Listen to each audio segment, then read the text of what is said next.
Niranjana channel நேயர்கள் அனைவருக்கும் பணிவான வணக்கம். இப்போது நாம் கணவரின் ஆயுளை அதிகரிக்கும் காரடியான் நோம்பின் மகிமைகளை பற்றி தெரிந்து கொள்ள இருக்கிறோம். அத்துடன் காரடியான் நோன்பு பூஜை முறைகளை தெரிந்து கொள்வதற்கு முன் சத்யவான் சாவித்ரி கதையை பற்றி தெரிந்து கொள்ள வேண்டும். மந்திர தேசத்தில் அஸ்வபதி என்ற அரசனுக்கு மாளவி என்ற குணவதியான மனைவி இருந்தாள். அரசன் என்ற பதவியை கொடுத்த இறைவனால் தந்தை என்ற பதவியை கொடுக்க முடியவில்லையே என்ற கவலை அஸ்வபதி தம்பதியினருக்கு வாட்டியது. தன் கவலையை நாரத முனிவரிடம் சொல்லி வருத்தப்பட்டார் அரசர். நீங்கள் சாவித்ரி தேவியை மனதால் நினைத்து விரதம் இருந்து யாகம் செய்யுங்கள் என்றார் நாரதர் முனிவர். நாரதரின் வாக்கு வன்மையோ அல்லது யாகத்தின் மகிமையோ ஆச்சரியப்படும் விதமாக பல வருடங்களாக குழந்தை இல்லா கவலை தீர்ந்தது. ஒரு வருடத்தில் அழகான பெண் குழந்தையை பெற்றெடுத்தாள். சாவித்ரி தேவியின் அருளால் பிறந்ததால் அந்த குழந்தைக்கு சாவித்ரி என்று பெயர் வைத்தார்கள். குழந்தை பருவத்தை கடந்து பருவ மங்கையானாள் சாவித்ரி. தன் கையால் பூ பறித்து இறைவனுக்கு மாலை சூடுவதை வாடிக்கையாக வைத்திருந்தாள் சாவித்ரி. ஒரு நாள் தன் தோழிகளுடன் பணி பெண்களுடனும் காட்டில் பூ பறிக்க சென்றாள்.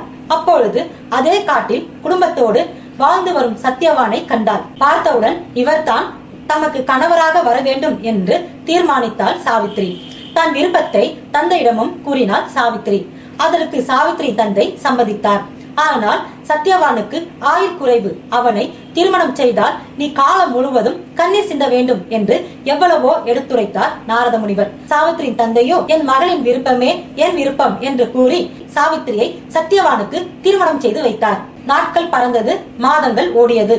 ஒரு வருடம் முடியும் தருவாயில் நாரதர் முனிவர் கூறியது போல ஒரு நாள் சாவித்ரியிடம் பேசிக் கொண்டு இருந்த பொழுது மரணத்தை அடைந்தான் சத்யவான். கணவரின் மரணம் எதிர்பார்த்தது தான்.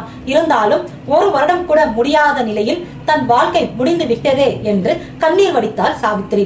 தன் கணவரின் உயிரை பறித்த யமன் சாவித்ரி முன் நின்றார். சாவித்ரி தேவி யமதேவன் காலில் விழுந்து ஆசி பெற்றார். பொதுவாக சுமங்கலி பெண்கள் பெரியோர்களின் காலில் விழுந்தால் தீர்க்க சுமங்கலி பவ என்று பெரியோர்கள் வாழ்த்துவார்கள். யமதர்மராஜனும் அதே போல் சாவித்திரியை வாழ்த்தினார். பெரிய மரத்தை சிறு கோடாரி வீழ்த்திவிடும் என்பது போல் யமதர்மராஜன் தந்த வாழ்த்துகளை கெட்டியாக பிடித்துக் கொண்டார் சாவித்ரி. யமனிடமே வாதாடினாள். தீர்க்க சுமங்கலியாக இரு என்று வாழ்த்திய தாங்களே என் கணவரின் உயிரை எடுத்துக் கொண்டீரே. தர்மராஜன் என்கின்ற புகழ் கூறிய உங்கள் ஆசை பலிக்கவில்லையே என்று வரலாறு பேசுமே, அதுவா உங்களுக்கு பெருமை என்றார் சாவித்ரி. சாவித்திரியின் பேச்சு நியாயம் இருப்பதால் சத்யவானின் உயிரை திருப்பி கொடுத்து விட்டு சென்றார் யமதர்மராஜன். சரி, காரடியான் நோன்பு அன்று சத்யவான் சாவித்திரியின் கதையை படிக்க வேண்டும் அல்லது கேட்க வேண்டும் என்பார்கள் பெரியவர்கள். ஏன் தெரியுமா? சாவித்திரியின் சரித்திரத்தை படித்தாலோ அல்லது கேட்டாலோ அந்த இடத்தில் சாவித்ரி தேவியே முன் வந்து ஆசி வழங்குவார். இதனால் அந்த இல்லத்தில் சுபிச்சங்கள் பெருகும் என்று ஆணித்தரமான நம்பிக்கை. நம்பிக்கைத்தானே வாழ்க்கை. சரி, இப்பொழுது காரடியான் நோன்பு பூஜை முறைகளை பற்றி தெரிந்து கொள்ள இருக்கிறோம். மாசியும் பங்குனியும் இணையும் சமயத்தில் காரடியான் நோன்பு நோற்பது வழக்கம். மாங்கல்யம் பாக்கியத்திற்காக பெண்கள் அனுஷ்டிக்கும் விரதம் காரடியான் நோன்பாகும். மாசி மாதம் முடிந்து பங்குனி மாதம் துவங்கும் வேளையில் காரடியான் நோன்பு அனுஷ்டிக்கப்படும். காலத்தில் முதல் பருவத்தில் வளைந்த நெல்லை குத்தி எடுத்து அரிசி மாவில் இனிப்பு காராமணி கலந்து அடை தயாரிப்பதே காரடி ஆகும். இதை நைவேத்தியமாக இறைவனுக்கு படித்து அனுஷ்டிக்கும் விரதமே காரடியான் நோன்பாகும்.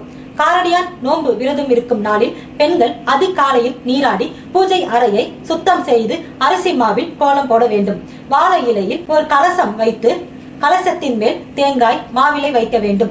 கலசத்திற்கு சந்தனம், குங்குமம், மஞ்சள் பூசி அதன் மேல் மஞ்சள் கயிற்றை கட்ட வேண்டும். அருகில் காமாட்சம்மன் படம் வைத்து வழிபட வேண்டும். அத்துடன் 2 வெள்ள அடையும் வெண்ணெயும் பூஜையில் வைக்க வேண்டும். உருகாத வெண்ணையும் ஓரடையும் நான் தருவேன்.